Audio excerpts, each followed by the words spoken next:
so often just when I'm alone. I can't help the longing I'll feel when you moan. He's a jag, he's a jag, he's a jag, you are. He's a jag, he's a jag, he's a jag, you are. He's a jag, he's a jag, he's a jag, you are.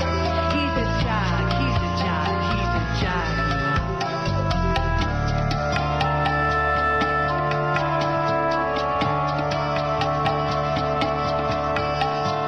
There is a jaguar outside my door, stretched out and purring, waiting for more. Strange shade of stone, deep cat eye green. No way to escape, no one hears my scream. He's a jag, he's a jag, he's a jag, you are. He's a jag, he's a jag, he's a jag, you are. He's a jag, he's a jag, he's a jag, you are. He's a jag, he's a jag, he's a jag, you are.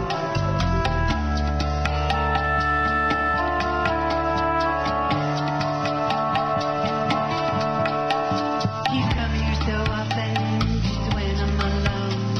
I can't help the longing I'll feel when you moan. Hi there.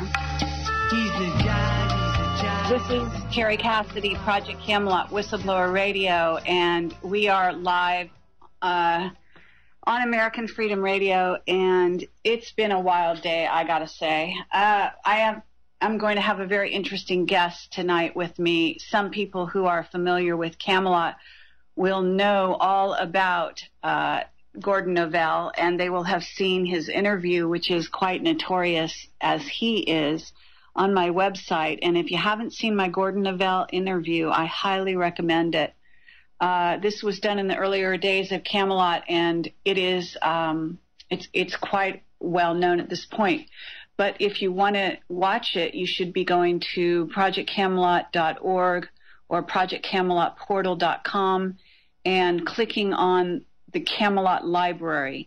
On the right-hand side, you will see a drop-down menu that says search for media, and all you do is go down and find his name, Gordon Novell, by the first name G, and click on that, and it will take you to his interview, and you can watch it there.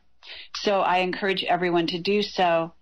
I've been trying to tweet and Facebook this show out there, so that's what's been taking my time here.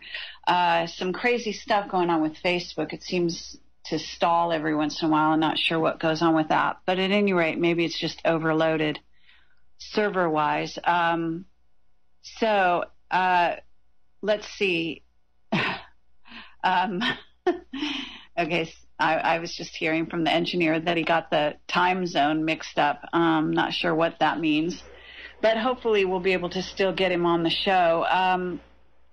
What we've got going on is Friday we've got a conference, a video conference that is going to be all about Elenin. And so if you're not aware of that, I do encourage you to go to my front page again, which is projectcamelotproductions.com or projectcamelot.org or projectcamelotportal.com.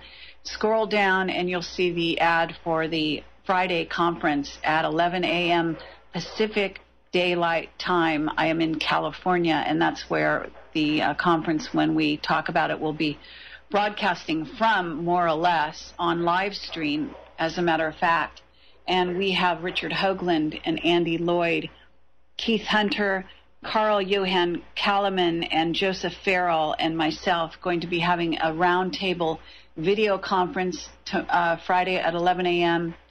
Pacific time. That is on Elenin and other bodies in the universe that are coming into our solar system, and all the theories surrounding those incoming objects.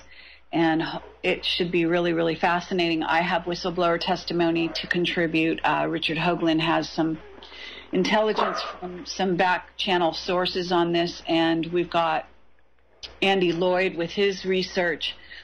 He spent over 10 years investigating the brown dwarf. Keith Hunter, who has been triangulating earthquakes that are happening on the planet, as well as what's going on with the sun and other bodies that might be perturbing it. And Joseph Farrell, who's been investigating the Nazi connection, and they are the ones who have a lot to do with our secret space program, as many people will be aware. And Carl Johan Kalaman, who is an expert on the Mayan calendar. So with getting all those people together around a table to discuss Elenin and other incoming objects, just it's an opportunity not to be missed. It will be streamed live, and you will have an opportunity to ask your questions. It should be about a 3-hour conference, and if you do miss it, you will be able to stream it for the same price afterwards. But I do encourage you to listen live so that you can ask your questions, and simply because it's going to be a thrilling event. And let me see. I guess that's it for right now as far as updates go. Let me see if we've got Gordon on the line. Still here. Hi, Gordon. How are you? Hi, Kerry. How's Bill? Well, I guess he's fine. He's on his way to Vilcabamba, Ecuador, to do a small conference get-together at Brian O'Leary's, so I don't have any contact with him at the moment, but I'm sure he's doing well. Huh.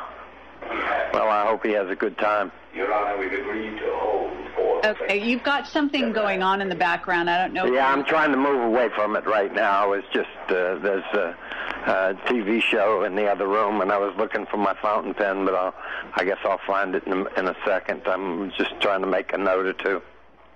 Just in case anything happens to this phone, please call me back on my cell number that you have. Okay, I will do that. We are talking to Gordon Novell, for those listening out there, and Gordon Novell is, as I said, very notorious. I take umbrage at that. He is he is a longtime CIA asset and probably employee, and I think that he could clue us in about a lot of things. I encourage people to ask questions in the chat. We do have a chat portion of this show where people can log in and ask questions, and that is on the ProjectCamelot.tv website. And let me see if I can. You can also click the link on the front page of my site, ProjectCamelotProductions.com or ProjectCamelotPortal.com or ProjectCamelot.org, that takes you to the portal. Scroll down to the radio show icons that you should see somewhere in the middle of the page, and you'll see a chat link to the chat that should take you directly there. You may have to scroll down to actually find the chat, although I've been trying to get it moved up on the page. I haven't been successful thus far. Our tech team has been inundated with trying to update and handle situations to do with the software and doing this video conference on Friday. But at any rate, you can log into the chat there, and I encourage everyone to do so as you listen to the show. There are a lot of people on there already, and they will ask questions. I ask you to put your questions into chat and to put them in capital letters so that we can distinguish the questions easily from the rest of the chatter that's going on there. So, Gordon, can you update us as to what's going on in your life and how things are doing? Oh, I've recovered from my surgery of last year, my double bypass, and actually I feel like I had a complete overhaul. So I got a brand new engine in the machine, and I'm kicking pretty good. I'm busy as a cat on a hot tin roof, preparing to take my company public offshore and move our base of operations to Cern, Switzerland. So that's pretty much where I'm at right now. Okay, well, that sounds pretty exciting. Can you tell me why you've decided to go offshore? Well, we don't want to have Majestic use its influence with the Department of Justice and the Department of Defense and the Navy Space Command to cause some type of BS action coming out of Justice having to do with failing to dot the I or properly cross a T somewhere in the in the DREG prospectus. So we're going public with the whole program because that way it's going to be very difficult for them to interfere. Okay, I've also set up a meeting with I'm in the throes of finalizing setting up a meeting with the Rothschild clan to try to make a deal to take it all public and get a complete disclosure a la Stephen Greer. Who I happen to think Stephen Greer is a great guy, by the way, and he invested a lot of money in me, and he's been a stalwart soldier and been there when the chips were down, and was kind enough to call me when I was in the hospital and that kind of thing. So that's how I measure my friendships, by the folks who were good to me when I was dying, so it's the way it goes. Absolutely. Well, and we're glad that you recovered, Gordon, and I'm sure a lot of listeners are glad as well. Can you tell people what your company is all about and what you're bringing public? Because we changed the name of the company from RAM P&T. RAM stood for Replication Alien Machine, and P&T stood for Power and Transport. So we changed it and moved it from Nevada to we dormatized the Nevada Corporation and moved it over to a British company in the UK called Gravonic Energy Limited, and we're focused mostly on the energy aspect of the thing and not the anti-grav propulsion, although that certainly is going to be a part of the program. It's not where our financial interests are, because we feel that the power and the interest is in turning gravity instead of hydroelectric, which is how gravity is used to make power. We're going to do it just directly off of converting gravity into energy. And by doing that, we feel that we'll be able to issue stock that will have essentially an infinite ROI. And we're not making any claims about a 30,000 to 1 multiple as opposed to a 30 to 1 multiple by Google or Microsoft. So we're just doing our thing in a very low-key, sophisticated way, and we're setting up. I'm going over to England very shortly to meet with our attorneys, and we're operating. There isn't going to be a share of stock sold in the United States, nor will any U.S. investment banks be allowed to purchase any of the stock. So, and because of my contretemps with the CIA, I've decided to ally myself with the Chinese and the Russians and the Indians and the Japanese et al. So we've just told them, because I didn't get any support at the end of last year, and it cost me 2 months in the hospital from the stress of it all, that we could do without the support of CIA. And we just told them to go take a hike, and we didn't want to communicate with them anymore. Really? Yeah. Okay, well, that's very interesting. Can you tell me or tell the listeners a little more about when are you dealing with anti-gravity still, or are you not dealing with that? We're dealing with gravitational control is the approach as far as we're concerned, which is controlling gravity. The byproduct of anti-gravity is free energy, because little motors turn big generators in gravitationally nullified field zones. So our focus is on energy, because the energy is the key to saving the planet. The transport, while is important, because when you have it, you'll be able to switch your energy economy over to a transport and starship economy. And you can build starships until there's no more materials to build them with. And probably, a few tens of billions a year in starship projects in India and in starship Starport Russia, Starport China, Starport Japan, and Starport the Mideast, and Starport Europe, and Starport America, and Starport South America is the way we see it. Maybe even a Starport Africa, but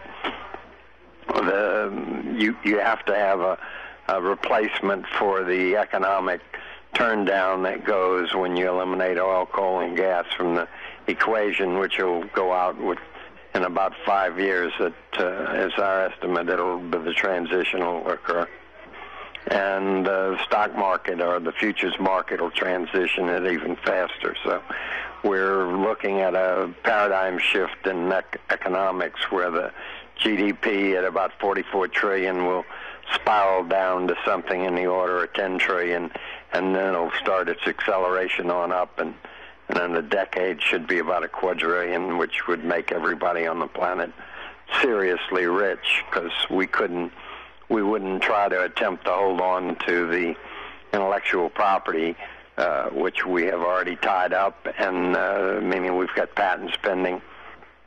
So we would transition those patents over to an annuity that would be given away like Alaska Pipeline to all the citizens of the earth would get their monthly checks from a central bank that would just pump out the money. So money would become a joke. Everybody would be centimillionaires. Okay, at least financially. Huh? But let me ask you this. Are you still working with people like Hal Puthoff and, I don't know, is Sarfati still on your team? Okay, we're going to go to a commercial right now. We'll be right back. Radio, and we are talking to Gordon Neville. Gordon, you with us? Yeah. Great.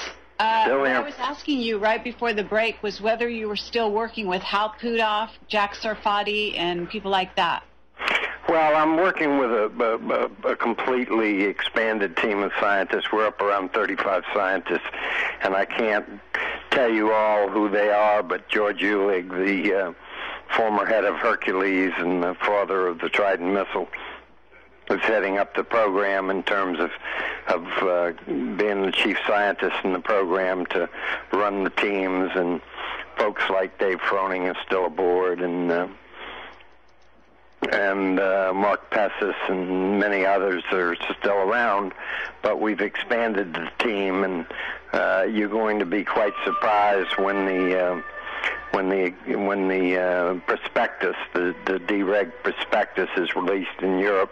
You'll be quite surprised as who the science team is, because most of them are the most prominent physicists and gravitational electrodynamicists in the world, and so the team is bigger than the Manhattan Project now. And the only thing that's notorious about us is I feel like Albert Einstein felt when he propounded that general relativity, but he couldn't prove it because he couldn't get the experiments done on the eclipse experiments that proved that space was curved around the star, and he was able to see a star behind the sun during the eclipse time. So he went from 1905 to around 1922 before he was able to prove he was right, and when he did, he became a sudden overnight sensation. So, but I'm not going to need that, because I got something else that's going to make me a sudden overnight sensation, and that I can't discuss except to say that I have reason to believe I've inherited about $1 billion. So we'll see. We'll have to see. But we're about to go into court. Everything is real. Go into court. It'll be a U.S. and a foreign court is involved in it, and the fortune is just phenomenal. So I really don't want to go in and kind of titillate you with, because I'm not known for gilding lilies or BSing the general public. I just tell them the way it is, and but probably in about 2 months you should be hearing a colossal story that'll make the Howard Hughes estate probate look like a tea party. So it's really a sensational case that I woke up one day and suddenly discovered that I was rich. So, well, but that's not changing my attitude. So I'm disinheriting my daughters and re-inheriting friends that have been loyal friends, etc., like Stephen Greer. And also I'm about to get married. So are you?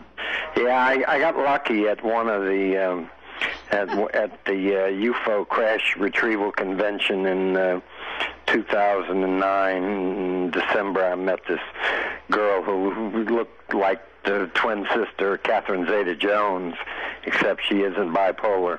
She's just dumb because she believes that she's crazy enough to love me, and she's really the most extraordinarily beautiful woman, and I've been married to a Miss Universe, first runner-up in Miss Universe, and a Bunny of the Year for Playboy, and those kind of things. So I got lucky. I don't know why, but the big guy visited me and gave me a princess out of unbelievable.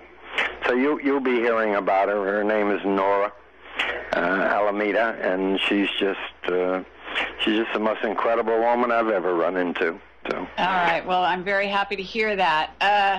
Back to business a bit here, Gordon. Let me find out from you what is. I think that the people listening would like to hear some of your saga with Majestic. Can you describe what happened to you when you started out with your whole ARV project? Well, we had a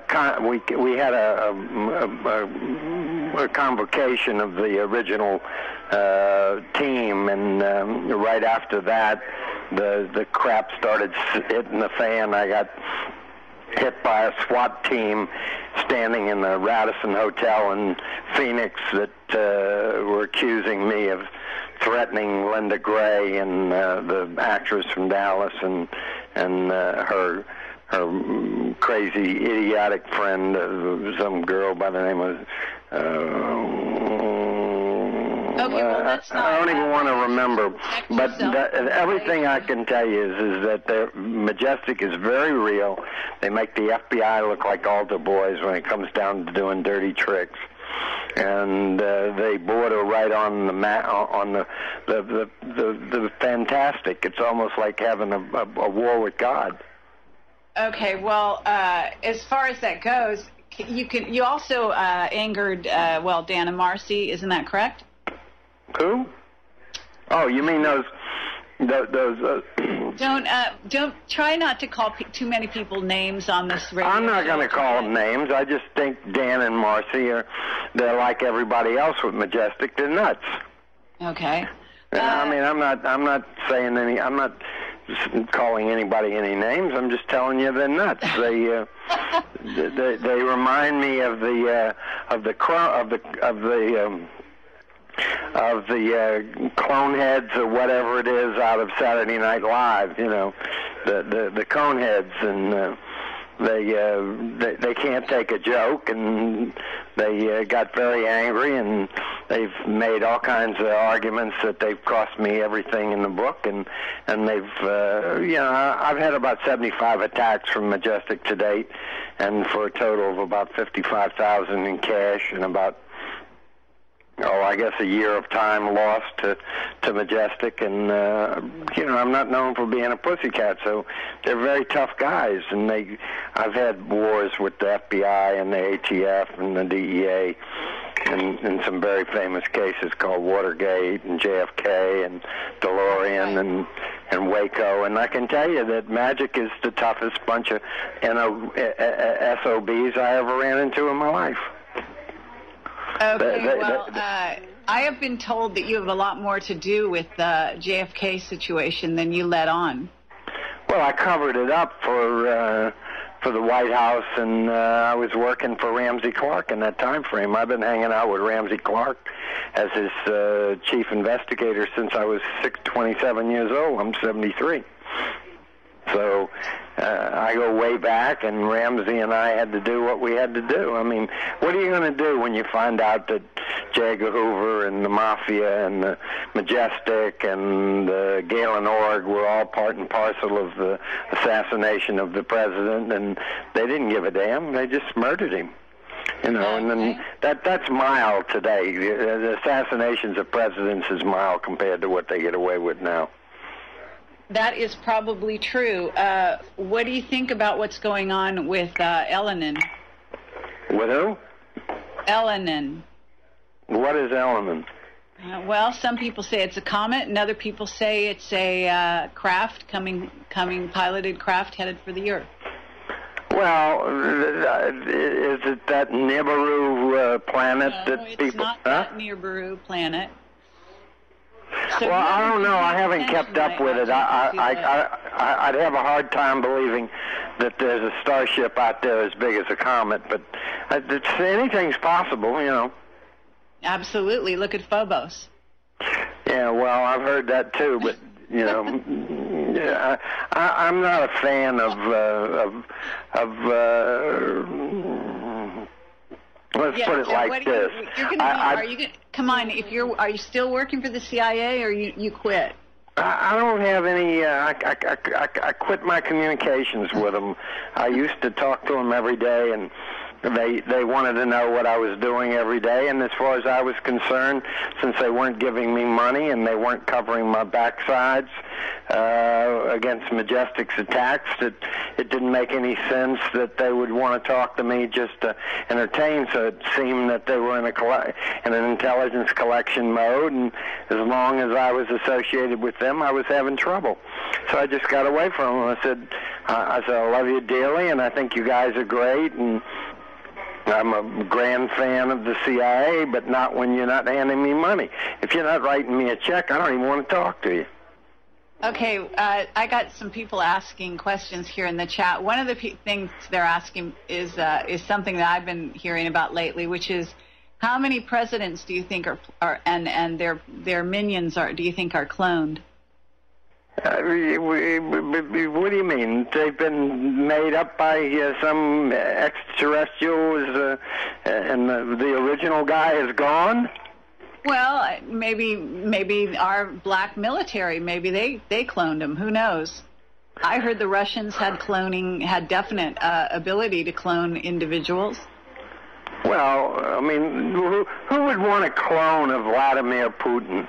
You know, I mean, who would dare want to clone him? You know, I mean, that's as the first question is why would you want to clone him? He's the perfect leader for that kind of mischief. So, you know, you got to look at it this way: if the Russians are cloning our people, in other words, people that we have in office, if they send in a clone and kidnap the real guy and disappear them, and suddenly they control the clone because it's actually a kind of an android that's under a control, then they've basically taken control of our country.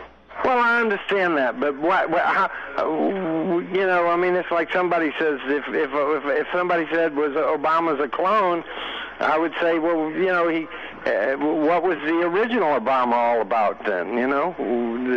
Okay. Well, let's talk about Obama. What do you know about Obama? Anything? No, all I know is he's gutless like all the rest of these presidents in terms of confronting Majestic over the release of the technology it could turn our planet into a utopia. I mean, anybody that allows this kind of destruction in our society and in our environment and in our evolutionary thing is a criminal, you know. And so whether it be Bush or they're all criminals. The closest that anybody came to being straight about it was Ronald Reagan, and he was probably the best president we've ever had, and at least in my lifetime. So, you know, I'm not a fan of these guys. I mean, as far as cloning them and kidnapping presidents, I don't know. I guess it could be done, but it'd be like trying to put that a comedian up there. You know, I can't believe anybody could clone somebody to such a degree that his wife wouldn't know the difference in the veins in his sex organs. You know, it's a good way to put it. All right. Let me ask you this. Have you seen my interview with Barry King? No, I haven't. Okay, do you know Barry King? No, I don't know who it is. You don't? No, I don't. I live a rather cloistered life these days. I don't hang out with the UFO crowd. I am strictly a physicist-oriented guy that's really interested in doing the physics of this thing, and so I don't get around the UFO crowd much. Fighting the powers that be to get your technology out there. Is that correct? Well, I'm trying to get them to do it. That's the purpose of the meeting with the Rothschild clan, is to give them make the argument that the Russians and the Chinese and the Indians and the Japanese are working on this technology, and it's going to get out. And if they'd be a lot better off if they made a deal with us than to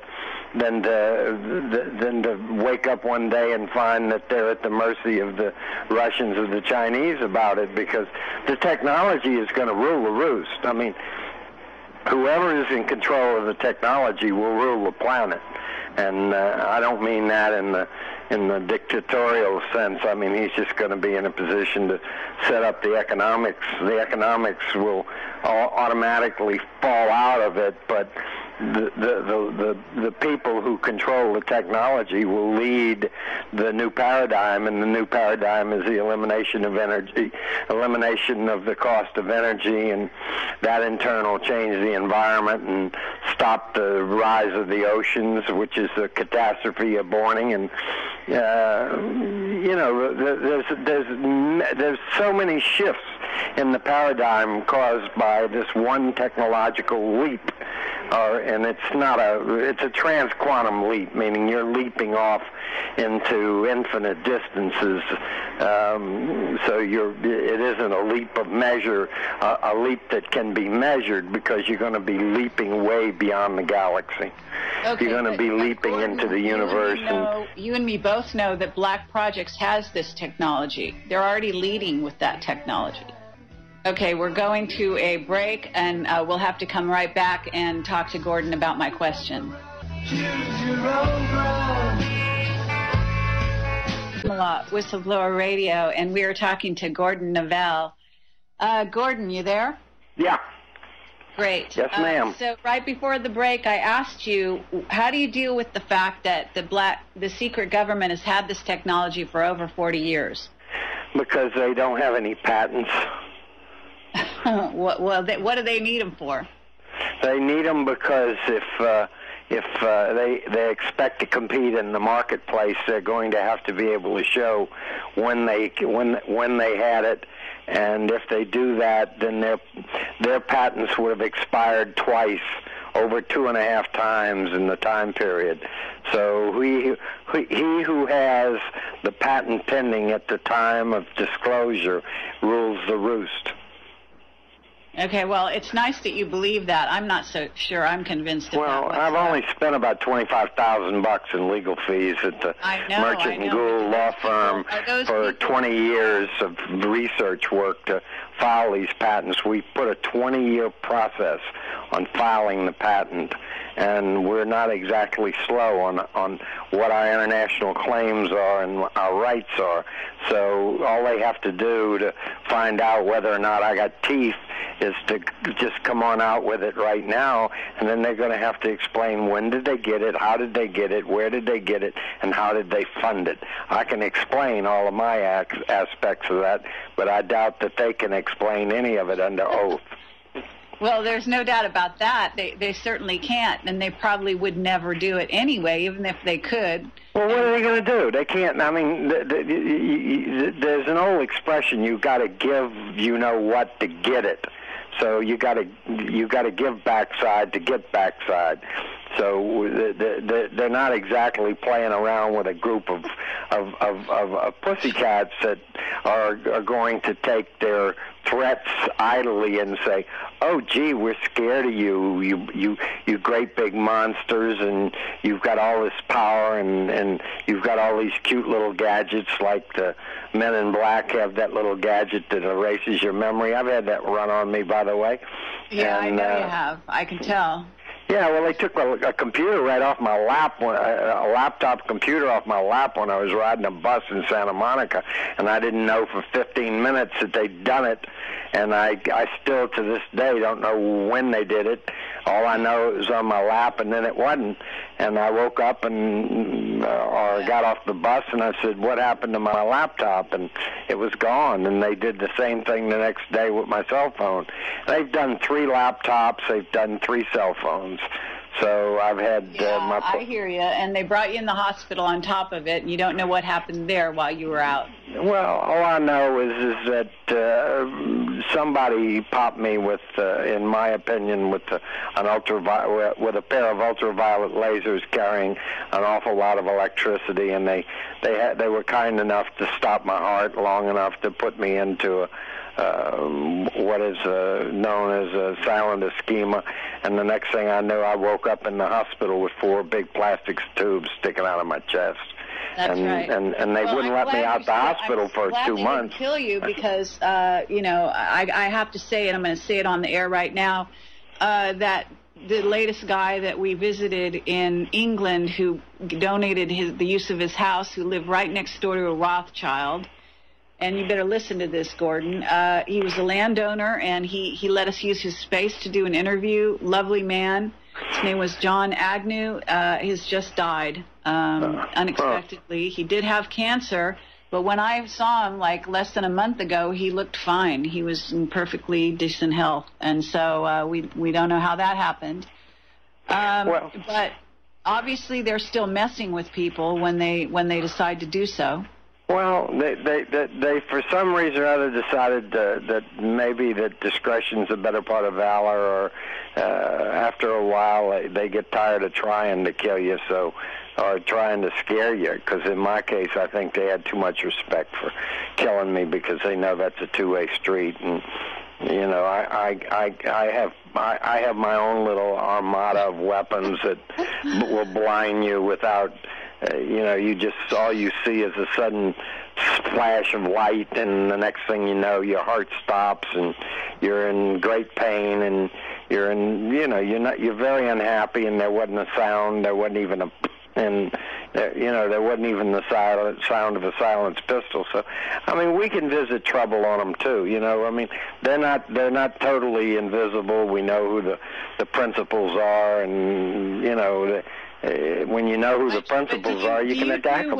Let me ask you this. Do you have stuff that you've set aside that in the event you're killed, that it will go public?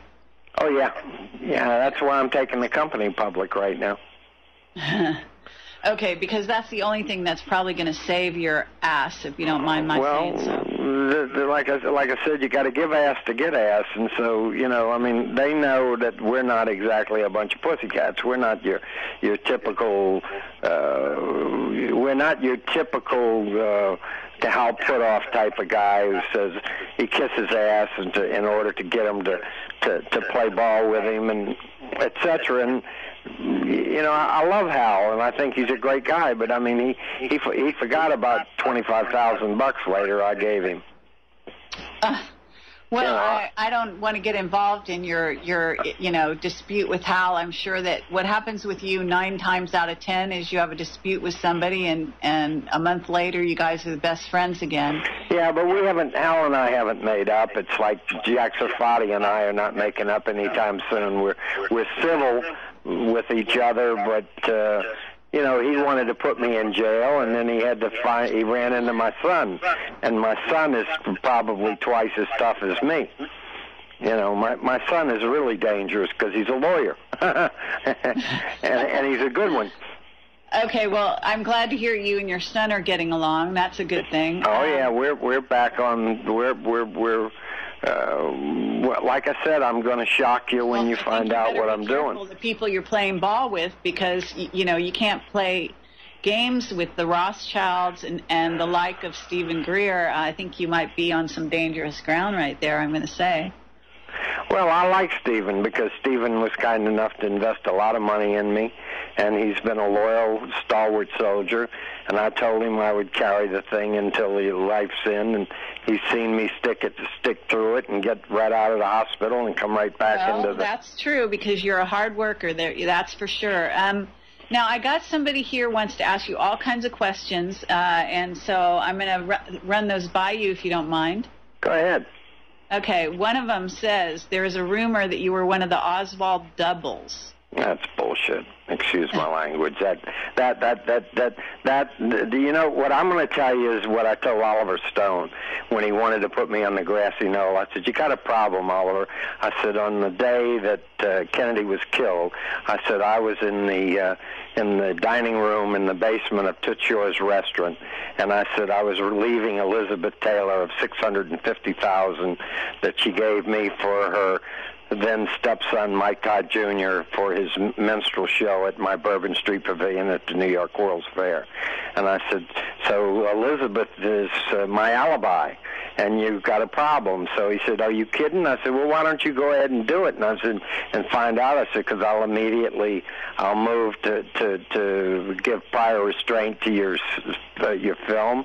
I'll erase your film every day you go to take it out. I'll use lasers on your I'll use X-ray lasers on your film cans." And I said, you'll never produce the rushes." And I said, "That's $250,000 a day. You want to fight?" And I said, "On top of that, I'm going to scream blue bloody murder that I was with Elizabeth Taylor and I was 22 or 23 years old." And I said, to be blunt with you, I was playing grab ass with Elizabeth because Richard Burton wasn't around, and she was a wonderful woman, and she liked me because I worked for her husband. And Mike was a mentor of mine when I was in college, and he let me build the balloons for Around the World in 80 Days, and he was just a great guy, and I loved him dearly. And so how do you beat that for an alibi? I mean, that's a royal straight flush in the game of JFK. I was Garrison's chief of security. That's an answer. Now I'm not done here. I've got some more questions. Go ahead. Okay, somebody else is asking, if you were so pissed off about them killing Kennedy, why did you sabotage the Garrison investigation? Because first, his investigation was a fraudulent investigation. While I was doing that, I was after the real guys, which we kind of upset the Frank Sturgises and E. Howard Hunt characters and some of the others that we had to do. Hoover and I had it out. I told him that, I got him off my case by presenting him the photographs that I put on PBS Frontline in 1993, I recall, that showed him having sex with his then live-in lover, Clyde Tolson, the deputy director of the Bureau. So that all came out, and there was no less than Walter Mondale was right alongside of me when I did that. So, and I had a deputy attorney general backing me up. So, and I had the attorney general. So, I mean, I've been hanging out with legal people at the top of the Justice Department for 40 years. Yeah, and, I believe you. I mean, you can't tell me that Ramsey Clark and I are not... investigation was fraudulent because why? He wasn't going after the right guys? Well, Clay Shaw didn't have anything to do with it, and Dean Andrews certainly didn't have anything to do with it, and all of his craziness was just craziness. I mean, you can accuse the Bishop of Boston for bastardry, but that doesn't mean he's guilty. All right. We're going to come back after this break and be right back with Gordon Novell.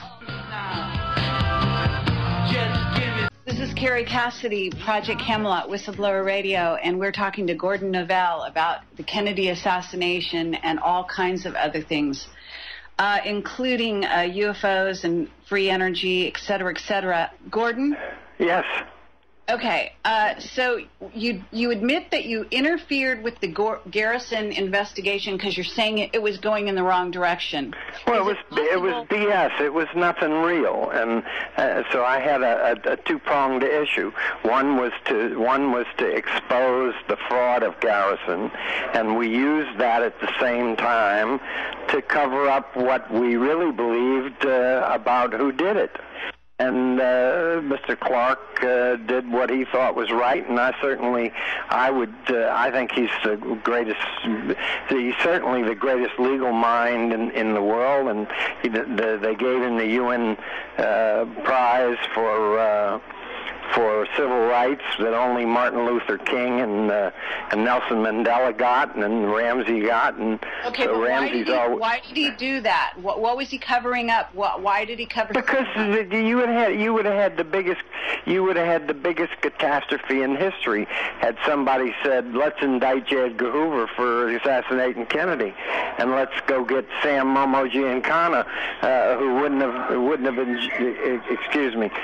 have enjoyed it very much at all, because the mafia was part and parcel of doing it, and he. Yeah, well, weren't they working for the CIA? I don't believe that. I never have believed John McCone had a thing to do with it. I've also thought that the E. Howard Hunt's deathbed confession wasn't a confession. It was payback to the agency for letting him twist in the wind during Watergate and have to sit in prison for 3 years, which he didn't enjoy at all. You mean you think that the deathbed confession was a lie, was a misdirect on purpose? Yes. Was payback to the agency historically for letting him twist in the wind during Watergate, because I was there when he was twisting. Okay, so who besides J. Edgar Hoover? Johnson? Johnson's a possible. I used to hang out with Mr. Johnson at that time frame, so that was the other thing that, people knew that Walter Jenkins was on my board of directors, and when I was doing the Starport project and building the '84 World's Fair in New Orleans, and I was friendly with Mr. Johnson. He wasn't an enemy, and I used to meet him down in the Club de Pesca in Acapulco and hang out with him. So he treated me greatly when I got in all that trouble for waving those pictures to Hoover, and he decided he was going to charge me with interstate transportation electronic intelligence equipment, which promptly caused Watergate. I went to the ranch, and I stayed on his ranch while I was on my 1-year probation from the federal judge. I didn't get any jail time. Okay, so why was what was his motive during the assassination? What was going on there? Just to get into office? Huh? Just to get in office? Was he acting under orders? Yeah, I think he was just a beneficiary of a lot of enemies, because Kennedy had a lot of enemies, and he earned them, and he deserved them. So, a lot of friends of mine think Kennedy got what he asked for, which is he was about to try to abolish the Federal Reserve. He was trying to. You'd like to see happen right now? Yeah, well, a lot of people like to see that happen, and I'm not sure that the Rothschilds aren't part and parcel of wanting to see the Federal Reserve go away. Right. You're going to have to change it all, because if we don't change it all, the planet's going to get into catastrophesville, and right. we're heading there quickly now. Global warming is real. You may have some of the coldest weather you've ever had, but it's a byproduct of what's going on. So the planet's changing because we're pumping carbon dioxide like mad into the atmosphere. Oh, you got to be dreaming, Gordon. There's a lot of other reasons why it's changing, but that's not one of them, I'm afraid. Okay, let's see. The Torbett document. You were mentioning. I don't believe that. That was an FBI disinformation document. Okay, that makes sense. What about Division 5? You heard of it? Yeah, certainly. It was the assassination group at the FBI. Yep, that's right. That's a good answer. Okay, and what about the anti-Castro Cubans in Miami? What do you think about them? Were they part of it? No, maybe they were part and parcel of it, but, you know, they were all soldiers in it because nobody really knew. The planning for JFK was a brilliant job. If anybody did that planning, it was probably planned independently of the agency by Richard Bissell, but other friends of mine have told me who did the planning, and the planning was brilliant. I mean, the assassination of Kennedy was one of the most brilliant executions ever devised, and they did a good job because nobody's gotten caught, and nobody's ever confessed to the crimes other than E. Howard Hunt. And you got to look at Hunt's motives. Hunt had a real vendetta going against the agency, and he wanted to pay him back, and he was willing to put out a bogus confession on his deathbed to do it. Okay, what about Ferry? Ferry was an unimportant character in the whole drama, as far as I can see.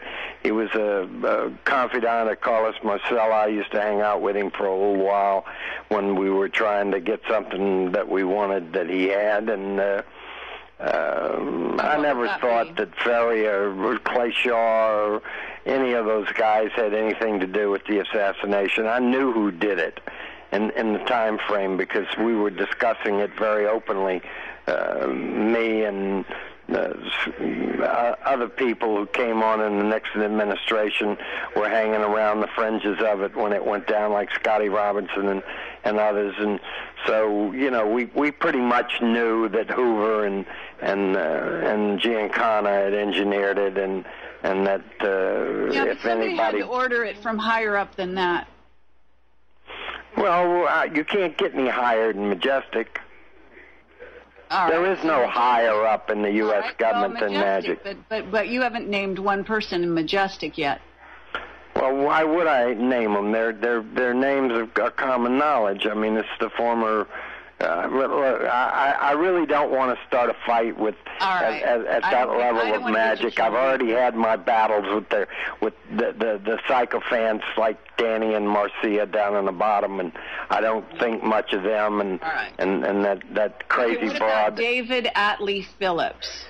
Well, now there's a different character. So, you know, I mean, he was a planning type, and but did he ever roll in it? I don't know. I mean, I wasn't around doing it. I was trying to get Elizabeth Taylor's underwear off. Okay, even though you were best friends with her husband, right? Well, I was best friend. He was dead at that time. But the time when I went after Elizabeth, Elizabeth and I met at the premiere of Raintree County when a guy goosed her in the butt with a camera when she was walking into the theater with Todd, and I clobbered him, and Todd was kind enough to befriend me, and the next thing I knew I was working for Todd. Huh? Okay, I can see you doing that. But when Elizabeth, when I was trying to get Elizabeth $650,000, I was playing Huggy Kissy, etc., and then Lenny Gaines came around. He said, "Richard Burton's going to kill you," and I said, "Well, he can't kill me because all he's got's carbuncles and warts to kill me with, so I'm not afraid of him." So I was after her and with a purple passion. Anybody that was any red-blooded American boy gets up close to Elizabeth Taylor, and when she was 20, she was at that time she was 28 and I was 22 or 23. So you know, I mean, I went crazy over her, but she was kind enough to write me a check for $650,000. That's a matter of record. Okay, but we've got a massive cover-up that went down. Who do you think did the cover-up? Well, there were a lot of people involved in the cover-up. What is that, a laugh or a barking dog? That's my dog. Hold on one second here. Go ahead. Huh? Hello?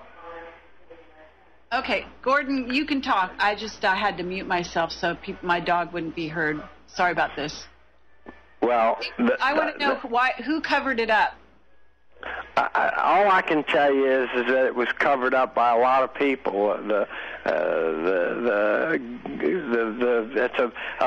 black operations around that thing were very loosely constructed, and the people knew who they were fooling with. And you don't go around teeing off the Galen org, or And at that point in time, if I recall, Borman was still alive and kicking, and he was not a sweetheart, and Galen was still alive and kicking, he wasn't a sweetheart, and the Majestic crew was out there, and I don't remember who was the head of it at that time, but they started off their operations because they went directly to dirty tricks, and they refined it to the max. And they have with their alliance with the National Security Agency, they're almost invulnerable. Except, what are they going to do about somebody like me? If you try to kill me and you miss, I'm liable to kill your mother. So, I don't mean that because I've never hurt anybody, but at least I would admit to. But the bottom line is that... Okay, yeah? Gordon, talk about the Galen's org. You've mentioned them several times, and they're a Nazi organization, aren't they? Yeah, well, most of the people think the Bilderbergers and the Illuminati are the cat's meow, but the Galen org has got more money than God. Okay, and it's the Nazi organization, Europe, aren't they? Say again? They're based in Europe, aren't they? I don't know where they're based. They used to be based in South America, in Argentina, and they clicked their heels directly to Martin Bormann for years. So when Bormann stayed alive for a long time, and friends of mine met with him, et cetera, et cetera. So you don't fool around with Mother Nature, and the Nazis. The Nazis took a ton of gold out of there. They moved it out with submarines, and they set up their own little world. It seems like they may have won in the long haul, because everything seems to be going pro-fascist these days. That is absolutely true. My understanding is they went off planet with the secret space program. Well, that's what Hoagland's saying. Yeah, well, did he see the SWAT stickers on their birds on Mars? Well, I don't know. Maybe he did. Why? Well, I don't know. I'm just asking the question because I tend to believe it's all Majestic. Majestic and the Nazis and the Mafia and the Mafia's disappeared, and ever since Gotti got it, the Mafia's gone to the mattresses, and they've disappeared. You can't find them anywhere. And they're out there, but you can't find them. They've gone double deep black, and they've adopted a lot of intelligence situations, and they don't go around bragging anymore about what they're doing, and it's no big deal to be. They just don't stick out anymore, and they avoid the wiretaps, and so but they're there. It doesn't mean the Mafia's gone away. It's just gone deep black. Yeah, well, that's a very good point, and I think you're right about that, actually. I think they're so mixed in with all the agencies and the black projects that it doesn't really matter. The Nazis, the mob, they're all in it. It's just that's just another organization they belong to. Okay, Gordon? Yeah. So let's move on to Waco, because I've always been interested in Waco. Why don't you talk to the group out here who's listening a little bit about what really went down in Waco, because you happen to know. Well, I was the chief investigator of it for Ramsey Clark, and I did cause that Academy Award-winning movie to be made to some degree or another, and we did take them to the Supreme Court for $650 million and lost. So I would say I know a lot about it. Okay, so you know that the kids there were murdered on purpose by the government? Absolutely. Okay, yeah, why did they do that? Why?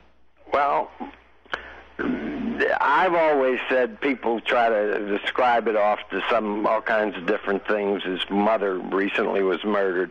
David Koresh's mother got murdered about a year and a half ago. And I turned over the rocks on it, and it went back to some kind of pedophile ring in one of the islands, in the Channel Islands, and I got away from it. But I've always said that David committed the first thing he did was he set up a polygamous type of religion where he committed the capital sin of taking the wives of his followers as his mistresses. And David was a lot like Khashoggi. I mean, he was a Sabiritic character who would jump in bed with, he liked to get them all naked in the same bed. And they heard tales about all of that. Why did the government take him down? The government's... Well, because the government agents out there, they have their wife and their mistress. But David David got greedy, and he had to have all those women, and he kept their husbands downstairs kneeling and praying to him and worshiping him while he was dinging their wives. And there was a lot of male anger umbrage at that by the feds. It's okay to have a wife and a mistress, but don't make 24 guys' wives into your mistresses and knock them all up and gangbang them all in the same bedroom. I mean, that's a no-no. I mean, he just he was excessive in his sexual habits, and so they got very angry about it. They took it down. Come on, they killed a bunch of children. That makes no sense. What do you think? Going on there than taking yeah, but that was all payback. That was all payback because he refused to come out and surrender to them and do what they wanted, and so they didn't care whether they killed his children. You got to remember, those were all his kids. After this commercial.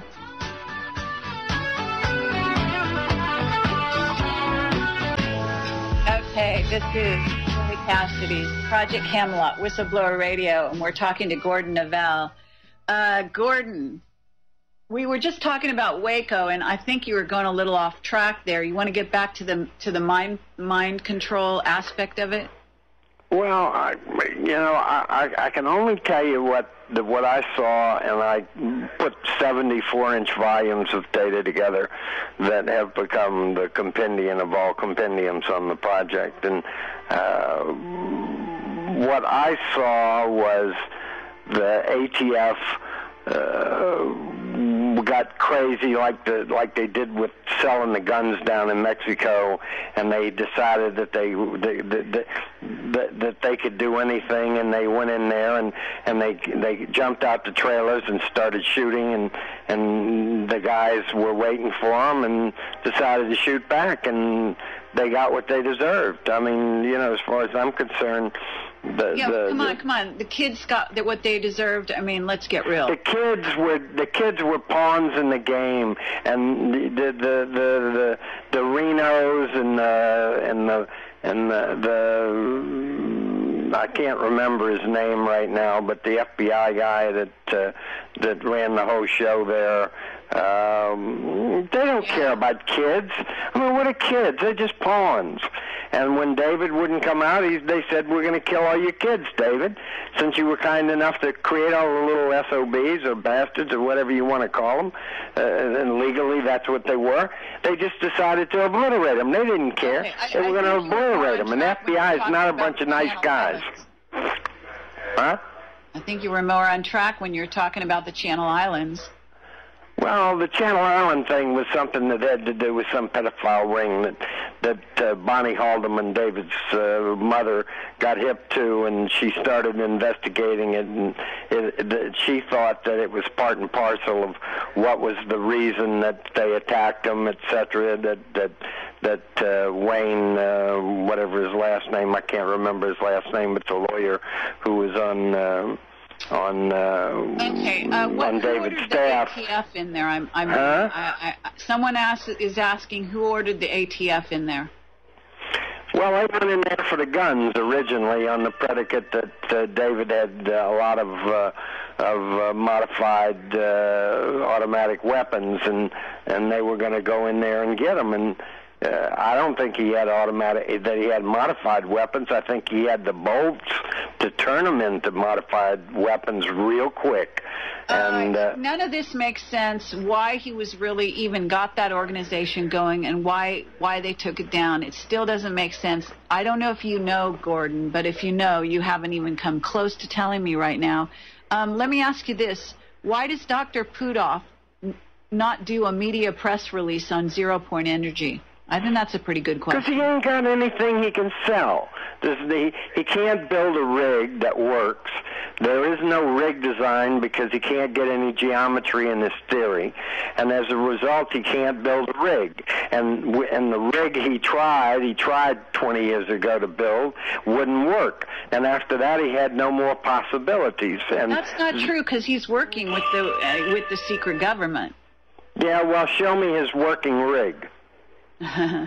Well, they're not going to show you, are they? Well, the secret government is what, Bigelow? Maybe. Yeah, so the point I'm making is that I haven't seen Hal come up with anything that'll work. And I got Hal $25,000. He never repaid the guy for. He never gave him any stock, and he forgot to even give me a dime for doing it.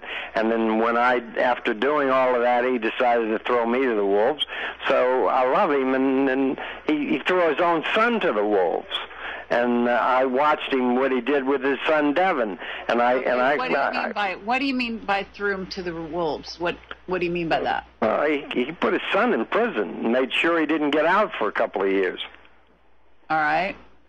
So, that was, Hal and I were the dearest of friends, and when I get you $25,000 from a man who's worth $1 billion, and you cause me to lose that connection, I don't forgive that.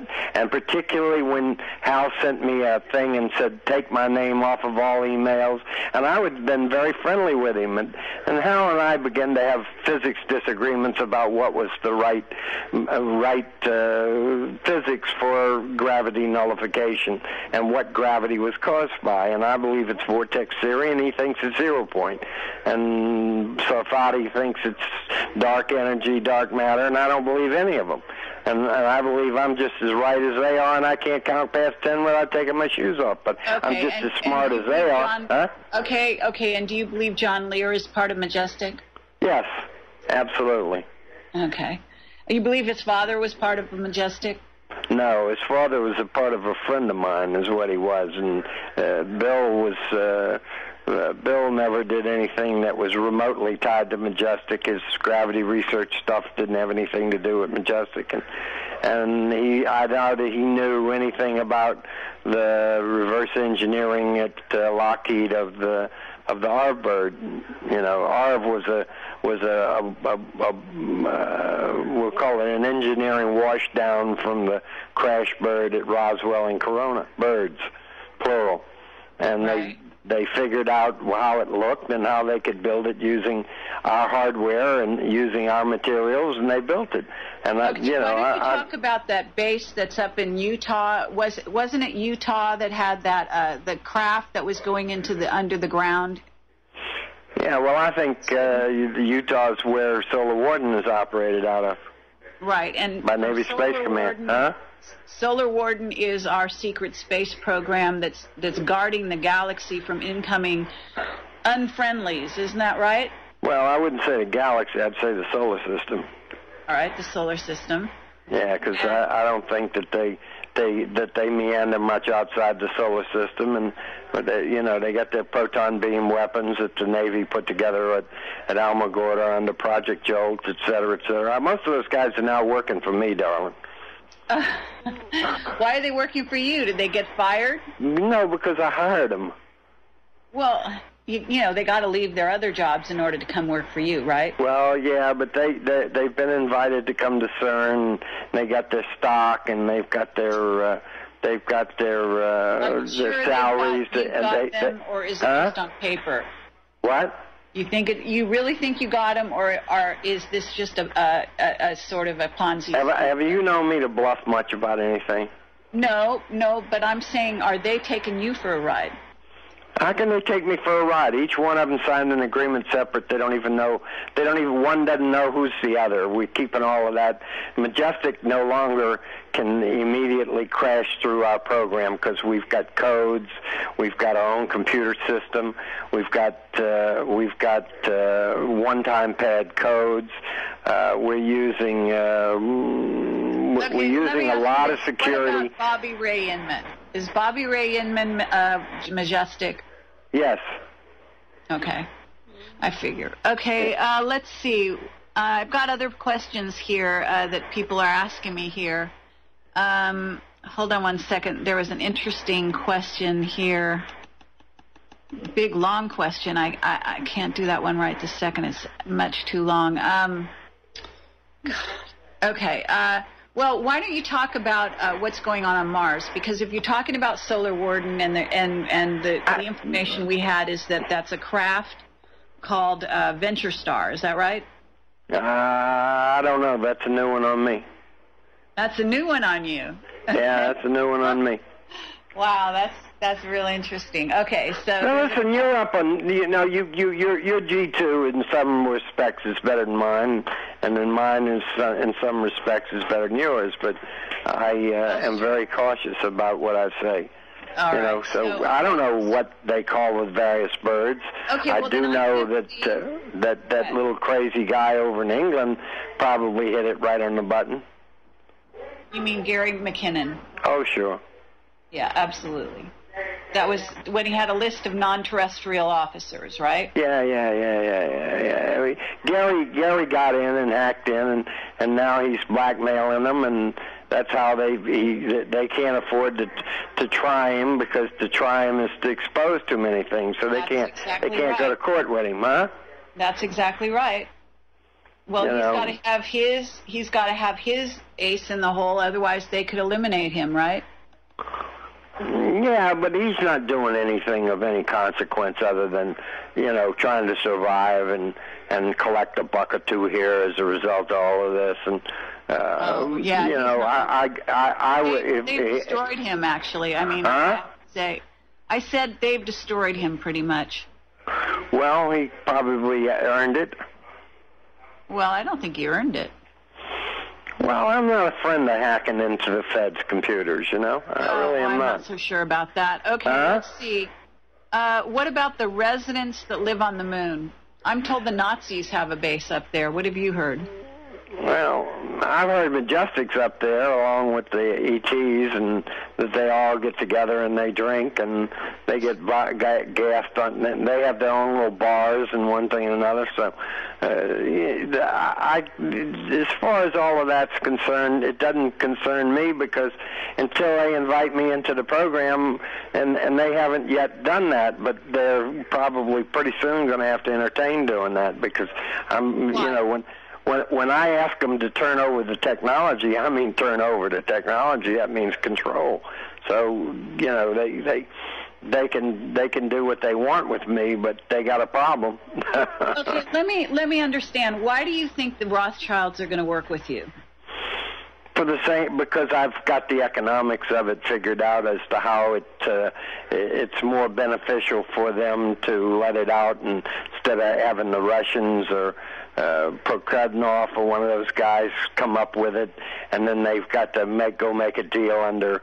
They make a deal with me right now, and they just turn it over to me.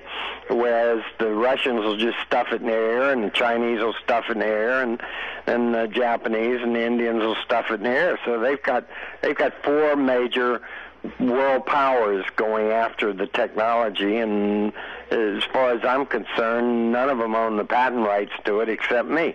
So that's the question is do they want to listen to my arguments? And I'm going to be taking a couple of the better macroeconomists with me over there, and we're going to be making the argument about why this needs to be done now.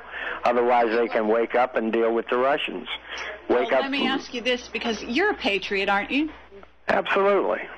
Okay, so how do you go over there and do business with other countries?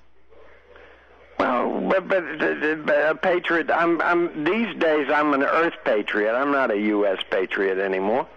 Okay. No, I would say I've become the leader of the Earth Patriots as far as I'm concerned. So my interest is in changing the planet. My interest is in changing the metaphysics of the planet. Let me ask you this, and I appreciate that, Gordon, but let me ask you this. You're working with Stephen Greer, and what we observed is basically, in a sense, you guys might be working like flypaper for the people that are out there that are free energy inventors. They come to you with their ideas, and you pat them on the head, you take them for a ride, and then you steal their ideas. That's not true, darling. The only group I ever stole the technology from is Majestic, and I ain't giving it back. Okay. But what about Greer? I don't know that Greer's stealing anybody's technology. Greer seems to have his own project desires with Orion, etc.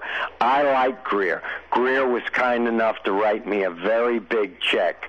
When I was sick in the hospital, Greer called me. He was at least there. Okay.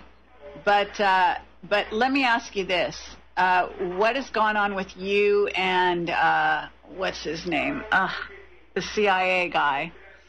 You know, your good friend over there. Well, we've agreed to disagree. Oh, really? And how long? Yeah, I'm not talking. He and I talk about once a week these days, and the conversations are quick and swift, and I tell him nothing because I am really running black these days, and I mean we're sitting here on the phone, and what have I really told you about where we're doing it, who we're doing it, and how did I get an estate of worth $1 billion near to my control, and why am I going to be more famous than Howard Hughes very shortly, et cetera, you just take my word for it, it's going to happen. And I've had some really strange spiritual things go on in my life of recent. So I made it through. My doctors told me, he said, Gordon, you were dead. You know, when we cut your heart open and your chest open, you were dead. It had stopped working, and we hooked you up to the thing that they do to recirculate the blood and whatever. He said, but you were dead. And I said, well, why was I dead? And he said, we don't know. He said, because you have the strangest heart attack we've ever seen. They wouldn't let me out the hospital for 2 months. Yeah, I totally believe that. I really do.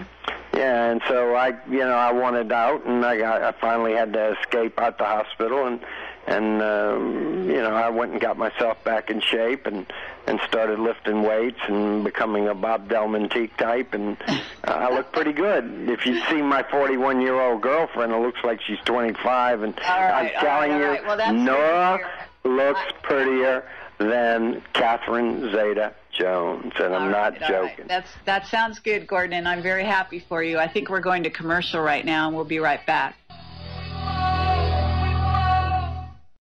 Okay, this is Kerry Cassidy, Project Camelot, Whistleblower Radio, talking to Gordon Novell. Gordon, you there? Yeah. All right, we got about 15 minutes left of this show. Okay. And it's been a lot of fun, and I appreciate you taking your time here with me tonight. Someone wants to know if you're getting all this money through this very interesting $1 billion that you inherited or something like that. Why do you need the Roths? Why do I need the Rothschilds? Yeah. Power. Okay, why? Because Stephen Greer and I want to see the disclosure happen as soon as possible, and we've done everything, and we know that they know that we've been busy little boys, and that we have a program that they're going to pay hell to stop. So what we're doing is going through their attorneys in London, who also are attorneys for the IPO, and for the private placement memorandums, and as a result, we're going to sit down with them and just say, hey, look, let's change the planet, and here's how you can do it, and here's how why you make more money doing it our way than you will doing it your way, and your way is going to end up putting you at direct odds with the Chinese and the Russians and the Japanese and the Indians, because they're all working on anti-grav very hard right now. Okay. What about the idea that the Rothschilds are just one half of the Majestic? You know, Majestic's made up of one half Rockefellers, one half Roths. Don't you know that? Yeah, well, as far as I'm concerned, I think that the Rothschilds have they have the bigger stick. Okay. Let me see. I've got all kinds of questions here. Let's see. Someone is asking you what you think is going on with the magnetic poles. With the magnetic poles, I don't know anything about it. Okay, and what about Professor Kelly? You know, the bio what do you call that guy? The engineer, the scientist that was killed, Kelly. You know who he is? No. David Kelly? No. I'm half ignorant or half-ass ignorant about a lot of things because I'm so focused in on what I'm doing. Okay. Let's see. Are you still working with the guy who designed the bird? Are you working with that guy behind the scenes? Who is that? The one who saw it in the hangar down here in Southern California at the air show. Oh, Brad Sorensen? Yeah. Brad is still a member of the team and okay, a stockholder. And what about Mike? They're all going to get silly rich. Okay, and what about Mike? Is Mike still on your team? I happen to be at Mike's house right now. And what about Mark? Is Mark still part of your team? Mark McCandlish? Yeah. No. Mark never was a part of the team because he doesn't. Mark can't follow any leader. I love him like a brother. He's a brilliant guy, and I really wish he'd get his act together, but he won't get his act together. And you know, he's jealous of me because I can find money, and he can't find money. And I can get a lot of people to follow me because they know I'm committed. And when somebody's committed, it's easy to follow because you know he's going to be there no matter what happens. And they've all watched me recover and come back real quick. And they said, "Jesus Christ, you're going to kill yourself." And I said, "So what? You can't die but once." So. You know, Mark is not prepared to do that, and Mark is a brilliant guy. He's a very, very smart guy, but he just doesn't. He won't follow and he won't lead. If you can't lead and you can't follow, and get the hell out of the way. Okay, someone wants to know if you know Richard Branson. I wish I did. I believe that. Okay. I know Bert Rutan, and Bert's got him. Bert has kept both Paul Allen and Richard Branson away from doing business with me because he wants to keep flying his damn silly airplanes. So, you know, Bert will never change because he doesn't want to learn electrodynamics versus aerodynamics. And as a result, Bert's got his head up his ass, to be blunt with you. I love him. I think he's a brilliant man. He's certainly a lot smarter than me.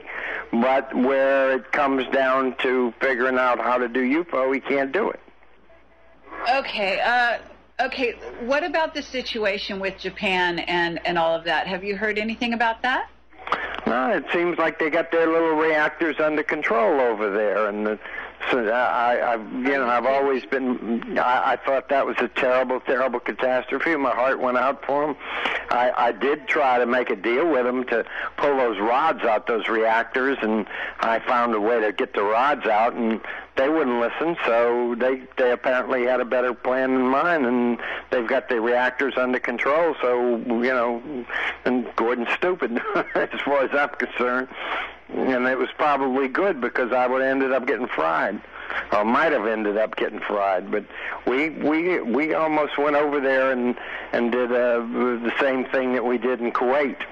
You know, I was in Kuwait during the oil fires to put them all out, and we came up with a way to put them all out, and they paid me a bundle of money to go over there and meet with the Emir and make the pitch and one thing and another, and they put it in a little arsenal of dirty tricks against a rainy day if somebody lights their oil wells up again. But okay, but they didn't actually put out the fires themselves at that point.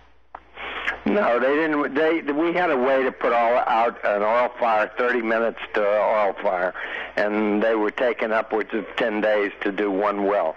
So, and they were paying $2-3 million a well to knock them out, and they had about 960 of them to knock out. And we came up with a real quick way to kill them. And we tried to do the same thing using the same technology, which is a Howard Hughes technology. It came out of Hughes Tool Company. It was called a stabbing spear. And they didn't want to use it down in the Gulf. BP wouldn't do it. We wanted to stab that oil. We wanted to stab that thing out real quick, and they didn't want to do it. Well, because why do you think they didn't want to do it? Because they wanted to control that oil and get as much money out of it as they could. Because that was strictly all about money. Okay, it was all about money. Nothing about. They didn't care what they did to the Gulf of Mexico. They were strictly into it for the money. It was all about a money problem. There's a lot more going on there. There's ET bases under there, from what we hear, and there's also a nuke that was exploded down there. Well, I hear all that, but I don't believe it. I know the Russians were using nukes to snap out oil wells that they couldn't close down. They were unable to close in. Huh? Not to close them down, but to explode them and just to start, a whole volcanic instability in that area that would then affect the New Madrid Fault. What do you know about the Nebraska situation? I don't know anything about it. You know they're having a meltdown over there? No. In Nebraska? Yeah. Where are you located right now? Maybe you should be concerned. Mississippi. All right. Well, you're not that far away. I'm down on the Gulf by Diamond Head, Mississippi. Okay. So I'm probably going to get a home down here. That's the current plan, and bring my bride-to-be down here and have babies. Well, what about the New Madrid Fault? You heard of that? Yeah, I know exactly what that is, and it's. I thought that was over a bit to the north. I mean, to the east. Yeah, but if it goes, you're gonna be still in the way. Yeah, I ain't worried about all that. I'm not a doomsday player. I don't buy into doomsday. I didn't buy into Y2K, and I ain't buying into 2012. And what about the plans that the New World Order have to put their sort of program into effect that the Rothschilds are all part of? Well, I hear all this, and I know that there may be some truth to it, but I just don't think that they want to interfere with their tea and crumpets and their having a good time. Those people, for the Earth to them is already a utopia, So why would they want to interfere with that, huh? Bad? What? Why are they messing with it so bad if it's such a utopia? You have to answer those questions for yourself. You can't. Well, they're power freaks. They have a good time doing it. It's all part of a big game that makes them feel like they're Supermen and one thing and another. But as far as I'm concerned, they better kind of clean up their act and start bringing utopia to the country and start figuring out how they're going to tell the public the truth about God. Which is? God runs the show. We can't spit that it doesn't predetermine. I don't believe you have a free will. I think God is in total, absolute control of everything. I don't even kill a roach these days. Huh? I said, which God? You talking about the Anunnaki? I think there's only one God. I think I'm talking to her right now. Really and truly.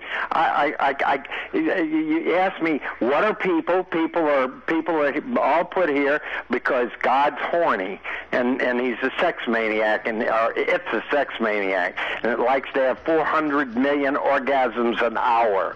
That's about what's going on. So at that rate, it's having its good time, and it likes to control everything. And I don't believe you can scratch your ear that isn't predetermined, and that when you put your hand up there, it's inside of you making you scratch your ear because it feels good.